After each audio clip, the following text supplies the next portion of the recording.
What's up? What's up? What's up, y'all? Welcome back to another video episode. Dr. Marva here with you once again. Today, I'm here with my husband, my daughter, soon-to-be son-in-law, Derek. We're here to have a candid conversation with you. Tune in. So I was watching one of your previous videos before, and I know that you and Mr. Bruns were kind of talking about things that you guys kind of had to adjust to early on during your marriage. What are some more, kind of key things that you feel like, or big things that you had to adjust to first going into it? Yeah, I think for me, you can tell me if you disagree with this or not, but I feel like for me, one of the biggest adjustments that I had to get used to was how we see the world. We see the world totally different. There's a book that talks about how men are from Venus and women are from Mars, or maybe the other way around. But for me, that's big. Literally, I had to come to a place of understanding that men and the way they see things and their logic and how they see things is totally different from the way women see things. And I think that's because you, as a man, see things more from a logical perspective. And I think we kind of see things more emotionally. I think. So would you agree that may have been a challenge for you, or would you say something differently? Well, not necessarily understanding that men and women see things differently. That wasn't it, because we grow up, we date, you kind of get to know that person, who they are. So I think men and women know that women think a certain way and men think a certain way. But for me, it was more so personality and the way you saw the world and the way that I saw the world, not necessarily from a male or female, but remember, I used to say that you're in a box, and you used to almost call me that I had a liberal way of thinking. My thinking wasn't inside the box, but yours wasn't. So mine was, I could see the world or a situation from a different angle, and so that became a challenge. We had to learn how to exist when I don't want to be in the box, but you did want to be in the box.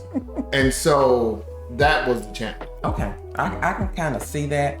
But now this is bringing me to another point that I'm going to mention. Because I see what you're saying about you felt like maybe I was thinking inside of a box and you were outside the parameters of that box. Right. And it makes sense. But then now that kind of brings me to the topic of a conversation that I just had on my last video where I was talking about assumptions. So I'm wondering if that kind of plays into that a little bit, because sometimes I think it comes to a point where at least for me, I had to get to a point in our marriage where I had to see you for who you were and who God had created you to be, and then find value in that versus, me seeing things this way and you seeing things this way. I had to come to the understanding that we may see things differently, but it's okay, right? Instead of me assuming that you should automatically think the way I think, I had to realize that there's going to be some differences with that, right? And it's more so coming to a point, I think, of appreciating and valuing who each other are, because you're gonna be different. Yeah, that makes sense. You guys are gonna have different mindsets. You're gonna just think differently. I think sometimes we come into it with assumptions. Well, even with you thinking inside the box, there was still, the box didn't make what you were thinking inside the box invalid or not worthy, because you thinking inside the box also brought value to the marriage, to the relationship. And then me thinking outside the box brought value to the relationship and to the marriage. So it's just learning how to coexist with the box and outside the box, because if she thinks outside the box, she's thinking inside the box, I'm thinking outside the box, that means we can clash all the time. So having to learn how to exist and accept and appreciate the person for who they are, what they bring to the table, but at the same time, trying to understand how, because there is a difference in the way that I see things and the way that I move, there's value in that, not seeing it as a conflict, but seeing it as a value. So that's what we've had to learn over the 30 years, how to navigate that. I think everybody has to learn how, because that's the part of coming together. When you come to you, it's not automatic. Right. It's sometime like this and sometime, all kind of ways. But you got to learn however it comes together, that make it fit, make it work, and accept the value in the differences and the two of you guys. Yeah.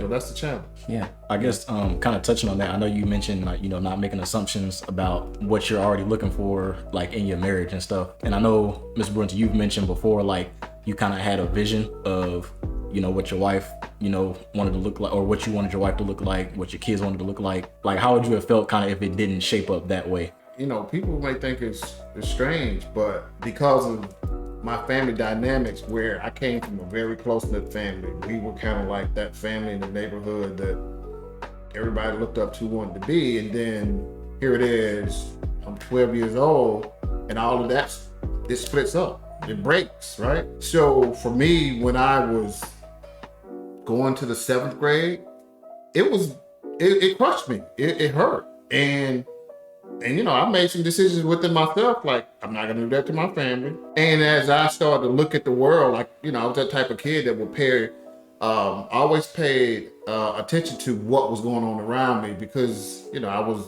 as a child, driven by my father and my grandfather to achieve, to do this and to do that, and always have a plan. I had a plan starting at 12 years old of what my my intent for what my family's gonna look like.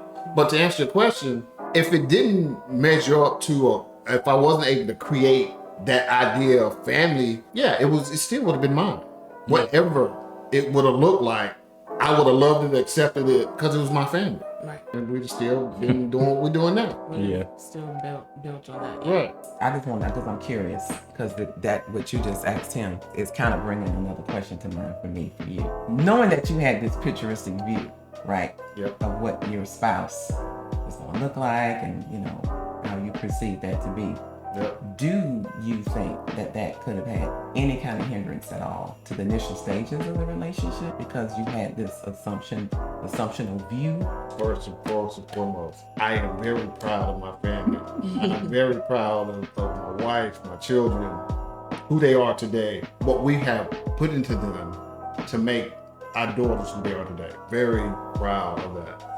I am proud of my wife. I'm more so proud of my wife today than I've ever been, because I have learned you and understood.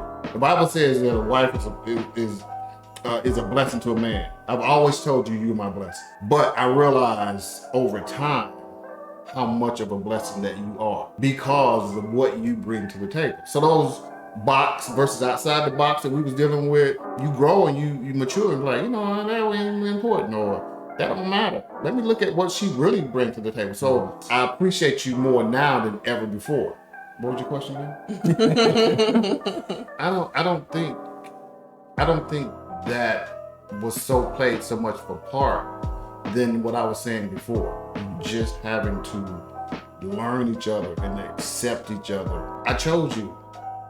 And I chose you because of my idea of what I wanted my family to look like. You fit what I was looking for. Because if you didn't, we would have never got married, or I would have never chose you. Then once I chose you and we developed that relationship and we started going down that path and becoming one, well, the challenge was that you would bring something different to the table and I was bringing something different to the table. Did I have an image? Absolutely. Did you have an image? Absolutely. Do people have an image? Yeah. I mean, I don't think anybody's going to get married just out of the blue and pick somebody just out of the blue because I want to get married. So it wasn't my idea of what I wanted my marriage to look like. It was the challenge of getting to know each other and accept each other for who we are individually within the marriage. Yeah, so it's going back to the becoming one and learning to value the other person and accept them. Personally, we can get caught up in our emotions and maybe in the heat of a disagreement or an argument. What is it over the course of your 30 years of being married, would you say anchored you and brought you back to that spot of like, we obviously are two different people, but at the same time, we're working towards becoming one? How did you, I guess, keep that going for so long? Well, that's a good question. And literally that was a work in progress. I believe for me, it took a period of time where that light bulb finally came on for me. I was seeing my husband from this perspective of what I thought it should look like, or what I felt like he should have been adding to the particular marriage. But when I went back and looked at it after God revealed it to me, what I began to realize was he was not this person. That's not who God created him to be, but he was this person here. Once that epiphany hit and once that revelation hit, at that point, I began to really truly value who God created him to be. Not that I wasn't valuing him before. You get what I'm saying? But sometimes I feel like when we get so caught up in our own personal perceptions of what we feel like this should look like, or how we feel like this person should move through society, or how they should relate to certain things, or how they should act, we tend to not see who they truly are on the inside. So it literally took me a period of time, and God just revealed to me. I just all out of the blue. He probably was trying to tell me this for quite some time, but I probably wasn't hearing it. That's what I was gonna ask too. How long did that kind of take to sink in? It took some years. I'm gonna keep it real with you. It took some years. You gotta go back and remember that we got married at such a young age. And with that sometimes comes a level of immaturity, right? Because you have to grow through some things, and you have to, we had to go through some things together. We had to share some experiences. We had to have some ups and some downs. Because sometimes you don't know a person till you know them. You feel like you know them because we dated for a couple years, 2 years before we got married. So obviously we felt like we knew each other well enough to say, okay, we want to share the rest of our lives together. But you truly, really, really don't know a person in every place until you've had those experiences with them. So I may have knew him in certain ways, but until somebody is stricken with a sickness, you don't know how they're going to respond to that. Until someone is dealing with a layoff situation where they're not working, you don't know how you're going to respond to that. Until you bring children into the whole equation, you don't know how they're going to be as a parent. You get what I'm saying? So there's a lot of different things that you won't know until you know, until you actually have that experience, and then you're able to see it for yourself. So I think a lot of that was, immaturity, and then inexperience as well. And then even having to learn how to not be so independent, for lack of a better word. Women tend to be independent sometimes, and having to depend now upon that spouse in some areas, that takes some adjustments as well. It took a process of some time. It took some years, just to be honest with you. Maturity and experience, all of those different things factor into it. But then once I got to that point and I got that revelation again, the light bulb hit me so strong. It's like now, the things that I was concerned about and really, was making a big deal about earlier on, I'm like, whatever. It's not even that important to me anymore. And when I tell you that I really, really, truly value who God has created him to be, I can't tell you how much I value you. I have an idea. You have an idea. We've been together long. Why do you feel like we're wired differently like that? Like we see things from more of a logical perspective, and you guys see it, I guess, from more the emotional side and things like that. Do you feel like God just intended that to offset one another so we're not too headstrong in one area or the other? I'll let you answer that one because you probably can chime in on that. The logic side of it for sure. Well, logic or a spiritual point of view, but I believe God did create that way. And it should be times I was like, man, women just make the world complicated. I should say that, right? Yeah. And I should give my wife examples. And at some point, she would agree, because you can give a scenario to a man and then get that woman that same scenario. It's a whole lot of extras be added into that. A whole lot of different perspectives on the situation when that really wasn't how it happened. But just let a woman get and put her touch on it. So I used to say that. I was like, man, women complicate the world. But I recently started changing my mindset because I was like, wow, men complicate the world too. We do, yeah. We got wars and stuff that comes out a lot of places where sometimes, like, if the woman run the world, I wonder if we'd be having all these wars. Yeah. So there's a certain personality, certain trait, certain things that come with being a man, and there are certain things that come with being a woman. But I think God meant it to be a balance, because if we didn't have women in the world, imagine how hard this world would be and how insensitive the world would be, and who knows where we would be as a whole bunch of men on this earth probably fighting each other all the time or whatever. That's true. And so sometimes a lot of wars are caused because of women as well, right? But I do think God intended for it to be a balance. We can't survive without them, but yet and still they can't survive without us. Despite the differences huge differences between a man and a woman, we need each other. And we kind of balance each other out. And if you strip away all the issues, the little things that gets in the way of a relationship between a man and woman, and think about those times when things are good, right? It's times when the little things always creep up, but when me and my wife connect, when we on the same page, when we seeing the world from the same point of view, it is nothing like, it's a beautiful thing. And so when men and women are in that same space and moving together and seeing things together, that's the sweet spot that God wants us to experience. Yeah. But then all this other stuff that just gets noise, that gets in there that, you know, men get on my nerve, or women make the world complicated, or men don't listen, or whatever. All that little stuff gets in there and kind of mucks it up.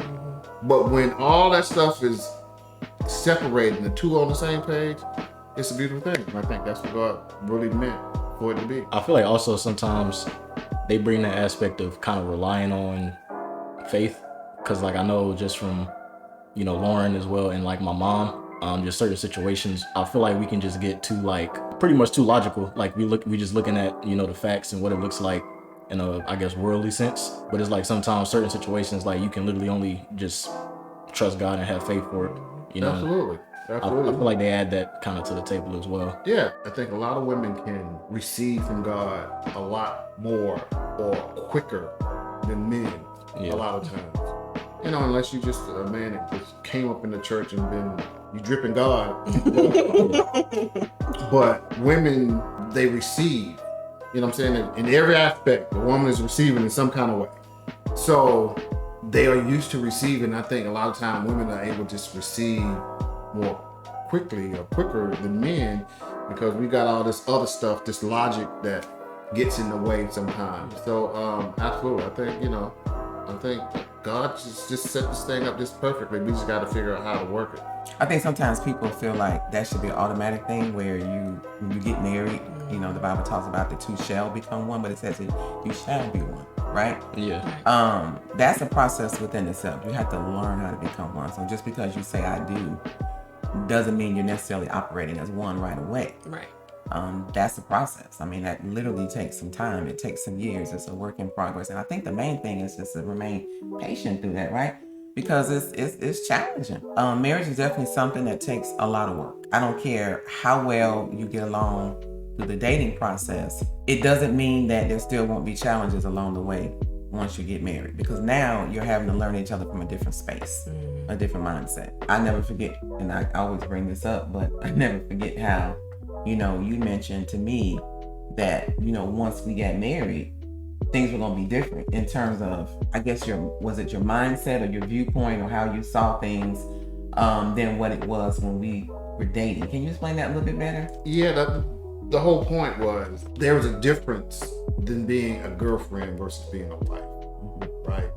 There's a lot more responsibilities being a wife than it is being a girlfriend. What I was saying to my girlfriend at the time was basically our relationship was going to have to go to another level, because and not that we couldn't enter into a marriage from where we were, right? We was coming into this marriage for who we were and where we were as two coming into one, but there were more responsibilities as a wife and as a husband than as boyfriend and girlfriend. So of course my expectations would be different. No different than her expectations would be different. When we was having that conversation back then, it was all in the process of saying, hey, this is where we are now.